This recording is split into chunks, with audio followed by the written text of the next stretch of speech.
Only cowards beat women, shout hundreds of women as they face down the police. But the authorities no longer want to let this weekly march go ahead unchallenged. Police barely seem to hesitate as they packed women into their trucks. Even 73-year-old Nina Baginskaya was briefly detained.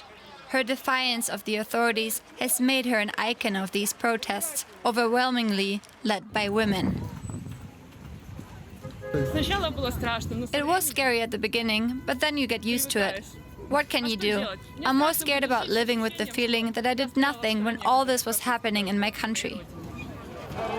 The crackdown is getting harsher by the day.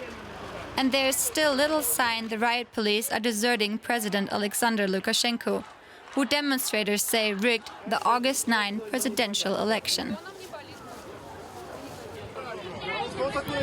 What is democracy? It's when the majority has voted for the president. No, nobody voted for him. Women taking part in opposition rallies now not only have to fear for their safety, but also that of their children.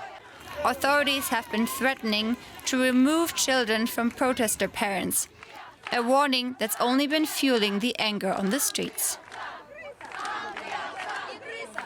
And DW correspondent Nick Connolly has been covering those protests for several weeks now for us. He joins us from Minsk. Nick, what can we expect from today's rally? Well, we're expecting tens, if not hundreds of thousands of people out on the streets of Minsk for yet another weekend. That election, that rigged election, over a month past now, and these protests showing no sign of ending anytime soon. The police has come out in force today, huge presence in terms of technology, in terms of trucks, also vans to take people away. That is the pattern of the past few weeks, so definitely an attempt to intimidate the protesters, also to keep them out of the city centre where I am now, force them out into the suburbs, maybe break down the protest groups to make it easier to make arrests. But if these last few weeks have been a sign of anything, it's that every time the government ups the pressure on the protesters, they just bring out more people against them. And we just heard in the report that security forces are targeting women. Why is that? Well, I think these women's marches, women's demonstrations, even if they haven't been as big as the Sunday demonstrations, they really have played a very important role on social media. They've inspired a lot of people. The women there are very keen to show that protest can be safe, that protest can be without violence, bringing their children, bringing flowers, trying to create a different atmosphere. The government here has tried to cast protest as violent attempts to interfere in Belarus's affairs, something that people, ordinary people, should keep away from. And I think their example is really infectious.